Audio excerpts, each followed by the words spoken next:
Selamat datang channel Trading for Better Life. Hari ini IHSG masih turun 0,17% ke angka 7.316. Dan di video ini saya cuma analisa satu emiten yang laba bersih tahun 2023-nya masih turun 30%, tapi hari ini terpantau masih bergerak naik. Bagaimana potensi saham di kedepannya? Yuk kita coba pelajari analisanya di video ini. Semoga analisa berikan ini bisa bermanfaat dan membantu teman-teman dalam mengambil keputusan. Untuk teman-teman belum subscribe channel ini, bisa tekan tombol subscribe agar tidak ketinggalan informasi dan analisa saham terbaru akan diupload setiap harinya. Saham pertama yang saya analisa adalah saham DSNG. Saham DSNG hari ini masih naik hampir 1% ke angka 515. Dan secara tren jika kita lihat dalam beberapa minggu terakhir ini atau di bulan Februari ini, DSNG masih sideways dengan support bisa kita lihat saat ini masih di support psikologis di 500, tapi resisten masih di garis EMA 50 yang saat ini di sekitar 530. Jadi sebelumnya sempat rebound dari sekitar 505, mencoba untuk naik di atas 530 ternyata gagal, belum sempat menyentuh garis EMA 50 waktu itu, kembali melemah dan sempat opening malah di atas 550, tapi tetap saja ini belum terkonfirmasi break, kembali melemah dan turun mengetes support 500. Jadi secara pergerakan saat ini masih sideways untuk tren jangka pendek, tapi untuk tren jangka menengah DSNG trennya masih bergerak downtrend setelah gagal bertahan di atas koridor garis EMA. Dan hari ini kalau pemerintah bahwa DSNG masih mencetak penurunan laba 30% ke harga 842 miliar. Jadi laporan keuangan kurang oke, laba bersihnya turun.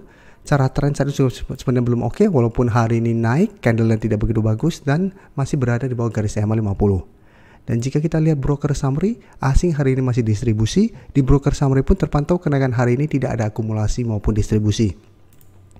Jadi secara pergerakan saya lihat DSNG masih akan sideways dalam satu minggu ke depan dengan range harga di sekitar 500 sampai 530. Jadi masih ada potensi untuk kembali terkoreksi ke 500. Dan potensi untuk break 530 dalam satu minggu ke depan seperti masih kecil. Kalau secara pergerakan bisa kita lihat ini masih sideways cenderung downtrend, masih belum terpantau ada akumulasi dan belum ada sentimen positif.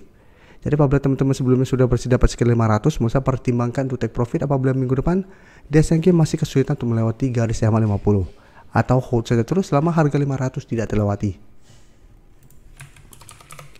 Selanjutnya saya akan coba analisa saham Arto yang hari ini berhasil naik 7% lebih ke 2.710.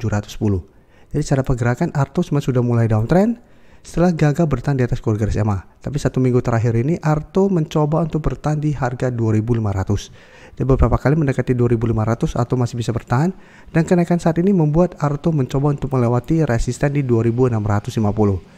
Dan resisten berikutnya lebih kuat menurut ada di sekitar 2.800 dan garis EMA 150 di sekitar 2.870. Dan jika kita lihat di broker summary, asing hari ini kembali masuk setelah sebelumnya distribusi dan kenaikan 7%-nya jika kita pantau ini sebenarnya tidak ada akumulasi maupun distribusi. Walaupun top buyer-nya pertama KZ akumulasi besar. Tapi secara keseluruhan jika kita pantau ini tidak ada akumulasi. Tapi untuk Arto menurut saya tetap menarik untuk dipantau. Karena saat ini masih ada potensi saya untuk lanjut naik mengetes 2.800. Tapi ingat, ini bisa saja hanya technical rebound sementara karena Arto sudah turun sangat dalam. Apabila teman-teman sebelum sudah berhasil dapat sekitar 2.500-an, pertimbangkan untuk keluar apabila Arto ternyata gagal naik di atas 2.800 sampai garis EMA 150, atau bisa jadikan 2.650 untuk trailing stop. Selama Arto gagal break dan kuat berada di atas 2.650, Arto masih bisa di hold. Tapi apabila tembus pertimbangkan untuk take profit karena Arto masih ada potensi kembali menuju 2.500. Dan ingat, cara tren Arto saat ini sudah tidak uptrend. Sebelum saya lanjut analisis saham berikutnya, saya ingin memberikan sedikit informasi bahwa saat ini channel YouTube Trading for Better Life sudah mempunyai fitur membership. Jadi fitur membership ini apabila teman-teman mau join, bisa tekan tombol join ini. Bisa kita lihat di sini. Cukup dengan 29.900 atau 30.000 per bulan, teman-teman akan menjadi bagian atau member dari channel YouTube Trading for Better Life. Jadi teman-teman bantu mensupport channel ini. Dan dengan menjadi member, teman-teman akan mendapatkan live streaming setiap hari Minggu pada jam 9 malam. Untuk informasi lebih lanjut, teman-teman bisa pelajari di video ini. Selanjutnya saya coba update lagi pergerakan dari saham Medco. Bisa kita lihat hari ini Medco masih lanjut naik ke harga 1.310. Jadi saat ini Medco mencoba untuk break 1.300. Apabila berhasil break, Medco akan lanjut uptrend dengan target berikutnya 1.400. Jadi Medco sebelumnya sempat turun bawah garis EMA, tapi setelah naik bisa kita lihat Medco mulai membaik. Saat ini sudah mulai uptrend kembali. Dan jika kita lihat untuk Medco, kenaikan 3% lebih ini terpantau masih ada akumulasi. Dan asing juga terpantau ini masih masuk akumulasi. Jadi untuk Medco menurut saya juga tetap menarik apabila memang berhasil break 1300. Jadi apabila teman-teman sudah berhasil dapat sekitar 1200 sampai garis EMA 150 di sekitar 1180, bisa swing apabila teman-teman pantau masih gagal break 1300, teman-teman take profit dulu, setelah itu tunggu kembali di harga 1200 untuk re-entry kembali.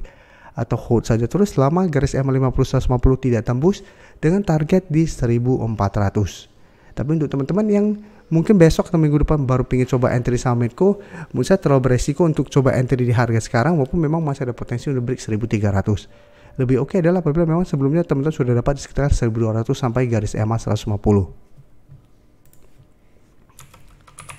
Oke, berikutnya saya akan coba update juga pergerakan dari saham Cleo.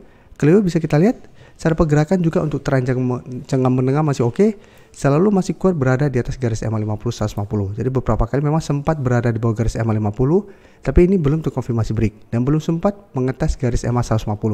Dan Cleo, jika kita lihat minggu lalu sempat naik beberapa kali mengetes 750 setelah gagal, sempat turun ke harga 700 yang saat masih berupa support masih bisa bertahan. Dan hari ini Cleo masih naik, tapi candle hari ini juga tidak begitu oke karena ada shadow ke atas yang lumayan. Dan jika kita lihat Cleo, kenaikan 4% lebih ini asing tidak terlalu transaksi pada saham ini, masih ada sedikit distribusi. Dan jika kita lihat di broker summary ini sebenarnya terpantau masih ada akumulasi. Jadi untuk Cleo, apabila teman-teman sudah dapat di harga bawah, menurut saya saat ini masih layak untuk di hold. Yang belum sempat entry, apabila mau buy on breakout sebenarnya memang masih bisa. Apabila teman-teman pantau saham ini dengan target jangka pendek di 800.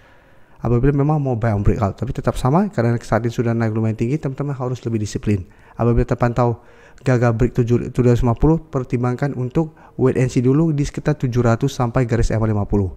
Daripada paksakan untuk entry di sekitar 750 apabila memang belum terkonfirmasi break. Terima kasih telah menonton video ini. Like dan share video ini bila bermanfaat bagi teman-teman. Dan support channel ini dengan cara tekan tombol subscribe agar channel ini bisa makin berkembang dan bisa membantu lebih banyak orang lagi. Terima kasih.